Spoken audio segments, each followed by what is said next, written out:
Hi வாங்க, இன்றைக்கி என்ன வீடியோன்ட்டு பார்க்கலாம். ஒன்றும் இல்லைங்க, வத்தல் போடலான்ட்டு பார்த்தேன்.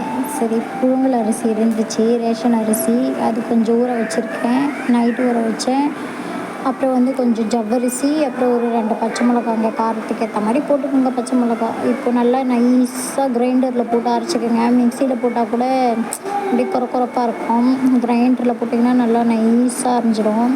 அப்புறம் கொஞ்சம் பச்சை மிளகா போட்டு மிக்சியில் போட்டு நல்லா அரைச்சிட்டு அதை போட்டுக்கோங்க. பெருங்காயத்தூள் இருந்தால் போட்டுக்கோங்க, சீரகம் இருந்தால் போட்டுங்க. என்கிட்ட எதுவுமே இல்லை. சரி, பச்சை மிளகா மட்டும் கொஞ்சம் சால்ட்டு போட்டு தண்ணி ஊற்றி நல்லா கொதிக்க வச்சுட்டேங்க தண்ணியை ஃபஸ்ட்டு. அதுக்கப்புறம் கரைச்சி வச்சுருக்கேன் இந்த மாவு எடுத்து கட்டி இல்லாமல் கலந்துக்கிட்டே வரணுங்க. அதில் தாங்க இருக்குது, பார்த்து கவனமாக செய்யுங்க. கொஞ்சம் இருக அப்படியே டப்புன்னு வெடிகிற மாதிரி இருக்கும். அது கை மேலெல்லாம் போடுவோம்.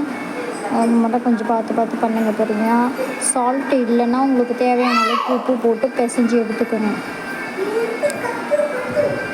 உப்பு போட்டு இப்போ கொஞ்சம் லைட்டாக மிளகுத்தூள் போட்டு இருக்கேன். உங்களுக்கு காரத்துக்கு வேணால் மிளகு போட்டுக்கலாம், ஒன்றும் பிரச்சனை இல்லை.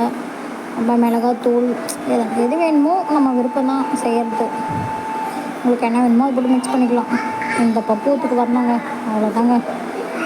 எடுத்துகிட்டு போயிட்டு மெந்த மேலே வெயில் செம வெயிலுங்க. வீடியோ நம்மளால் நான் மட்டும்தான் இருக்கேன், அதனால் தனியாக வீடியோலாம் எடுக்க முடியாது. ஸோ அதனால் எடுத்து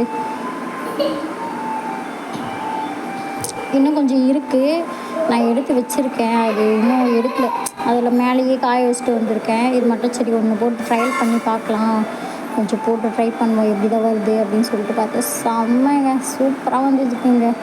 என் பசங்க 2 பேரும் இதை பங்கு போட்டு சாப்பிடுவாங்க. இப்போ பாருங்களேன், வீடியோவில் வரும். சூப்பராக முறுமுறுன்னு இருந்துச்சு. வாயில் பல்லுலலாம் படவே இல்லை, அப்படியே பல்லில் ஒட்டலை. ஒரு அப்பளம் அந்த மாதிரியெல்லாம் ஒட்டவே இல்லைங்க. செம்ம டேஸ்ட்டு, சூப்பராக இருக்குது. இவங்க 2 பேர் பங்கு போட்டு சாப்பிட்டுன்னு இருக்காங்க எப்படியோ.